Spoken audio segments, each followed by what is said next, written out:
मेरे बॉस का नाम राहुल है। नक्श ने जो भी कहा उससे रौनक को कोई मतलब नहीं था। वो अब नक्श से इस बारे में कोई भी बात नहीं करना चाहता था, क्योंकि भले ही वो इस बारे में कितनी ही बात कर ले, लेकिन सच्चाई तो ये है कि रौनक 10 करोड़ रुपए की कार अफोर्ड नहीं कर सकता था। मॉम, ये गिफ्ट मैंने स्पेशली आपके लिए तैयार किया है। अचानक से रौनक नीचे झुका और उसने टेबल के नीचे से एक बॉक्स निकालते हुए कहा, ये मेरी तरफ से आपको एक छोटा सा अप्रिसिएशन है। मुझे पूरी उम्मीद है कि आप इसे एक्सेप्ट करेंगी। रौनक, अब हम एक ही परिवार का हिस्सा हैं। तुम्हें मुझे गिफ्ट देने की कोई जरूरत नहीं है। जब काजल ने देखा कि सभी की नजरें उस गिफ्ट बॉक्स पर टिकी हैं, तो उसने खुशी खुशी उस गिफ्ट बॉक्स को खोलने का फैसला किया। जैसे ही काजल ने गिफ्ट बॉक्स खोला, वहां मौजूद सभी लोग सरप्राइज रह गए थे। उस गिफ्ट बॉक्स के अंदर हीरे का एक ब्रेसलेट था। ब्रेसलेट का पैटर्न और टेक्सचर काफी खूबसूरत था। ये ब्रेसलेट तो काफी महंगा होगा, है ना? ज्यादा नहीं, बस 1 करोड़। पैसा मैटर नहीं करता है मॉम, मैटर करता है कि आपको ये पसंद आया या नहीं। नहीं रौनक, ये बहुत ही महंगा है। मैं इस गिफ्ट को एक्सेप्ट नहीं कर सकती। तुम्हें ये महंगे गिफ्ट संजीदा को देने चाहिए। मॉम, ये सिर्फ 1 करोड़ का है, महंगा कैसे हो सकता है? आपको ऐसा क्यों लगता है कि आप इतने महंगे गिफ्ट्स की हकदार नहीं हैं? अगर संजीदा को ये पसंद आया तो मैं उसके लिए एक और ले लूंगा। ठीक है, अगर तुम इतना फोर्स कर रहे हो तो मैं इसे ले लेती हूँ। वो कहते हैं ना कि दामाद कभी भी आपका बेटा नहीं बन सकता, लेकिन मेरे यहाँ पर ऐसा नहीं है। मेरे लिए तो रौनक मेरा बेटा ही है, और आज उसने प्रूव भी कर दिया। काजल का इशारा नक्श की तरफ था। उसी समय अचानक से नक्श ने अपनी ड्रिंक को टेबल पर रखा और उस कमरे से बाहर जाने लगा। ये देखकर चित्रा को और भी ज्यादा गुस्सा आया और उसने मन ही मन ठान लिया कि भले ही आज कुछ भी हो जाए, लेकिन वो नक्श और अनिका का डिवोर्स करवा कर रहेगी। अरे चित्रा, तेरा दामाद क्यों चला गया? शायद उसे कुछ काम होगा। एक क्लर्क के पास इतना काम कैसे हो सकता है? कहीं ऐसा तो नहीं कि वो छोटी कंपनी में काम करता है इसलिए उसे दिन की छुट्टी भी नहीं मिलती है? काजल की बात सुनकर वहां मौजूद लोग भी अपनी हंसी पर कंट्रोल नहीं कर पाए और ठहाके मारते हुए हंसने लगे।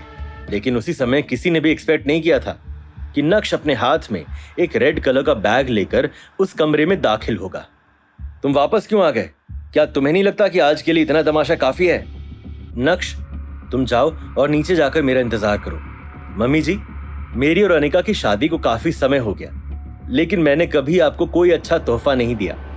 भले ही आज कोई स्पेशल ओकेजन नहीं है तो क्या हुआ, ये मेरी तरफ से एक छोटा सा कॉम्पनसेशन। ये बोलते हुए नक्श ने उस रेड कलर के बैग को चित्रा के सामने रख दिया। चित्रा उस बैग को खोलना नहीं चाहती थी, लेकिन अब नक्श ने एक और तमाशा खड़ा कर दिया था और सभी की नजरें उस बैग पर टिकी हुई थी। अंदर ही अंदर नक्श को कोसते हुए चित्रा ने उस बैग को खोला। उस बैग में एक वुडन बॉक्स था जिस पर कारीगरी की हुई थी और ऐसा लग रहा था जैसे उस बॉक्स को स्पेशली डिजाइन किया गया हो। मिस्टर नक्श, आप इतनी जल्दी गिफ्ट लेकर आ गए? क्या किसी भी एरी गहरी दुकान से ले लिया? चित्रा, जल्दी से उस बॉक्स को खोल और देख। हमें भी देखना है कि तेरे दामाद ने तुझे क्या गिफ्ट दिया है। जैसे ही चित्रा ने उस बॉक्स को खोला, वैसे ही सभी लोग भौंचक्के रह गए। पूरे कमरे में अचानक से सन्नाटा पसर गया। उस बॉक्स के अंदर एक चमकता हुआ डायमंड नेकलेस था। नक्श, ये मेरे लिए है। मम्मी जी, क्या आपको पसंद आया? मुझे सच सच बताओ, ये नेकलेस तुम कहां से लेकर आए हो? मेरे एक दोस्त ने मुझे दिया। जब चित्रा ने यह सुना तो उसके चेहरे के एक्सप्रेशंस पूरी तरह से बदल गए थे। अगर नक्श पूरी तरह से यूजलेस है तो उसके दोस्त कैसे होंगे? उसी की तरह यूजलेस? ये सोचते हुए चित्रा उस नेकलेस को फेंकने वाली थी, लेकिन तभी अचानक से एक लड़की ने अपना मुंह खोलते हुए कहा, आंटी, मैंने ज्वेलरी अप्रेजल का कोर्स कर रखा है। अगर आप बुरा ना माने तो क्या मैं आपके नेकलेस को देख सकती हूँ? बिल्कुल, क्यों नहीं। उसने उस नेकलेस को उस लड़की की तरफ बढ़ा दिया। कुछ मिनट तक उस नेकलेस को पूरी तरह से एग्जामिन करने के बाद उस लड़की ने कॉम्प्लिकेटेड लुक के साथ नक्श को देखा और बोली, इस नेकलेस पर लगे सारे हीरे असली हैं। इसकी क्वालिटी शानदार है। मैं दावे के साथ कह सकती हूँ कि ये किसी इंटरनेशनल एक्सपर्ट का काम है। और इस नेकलेस की डिजाइन को देखकर ऐसा लग रहा है जैसे इसे किसी रॉयल फैमिली के लिए बनाया गया होगा। अगर मैं मेरे प्रोफेशनल विजन के हिसाब से इस नेकलेस की कीमत सेट करूं तो कम से कम ये 15 करोड़ रुपए का तो होगा ही। ये सुनते ही सभी शॉक्ड रह गए थे। काजल और रौनक को इस समय काफी ऑकवर्ड लग रहा था।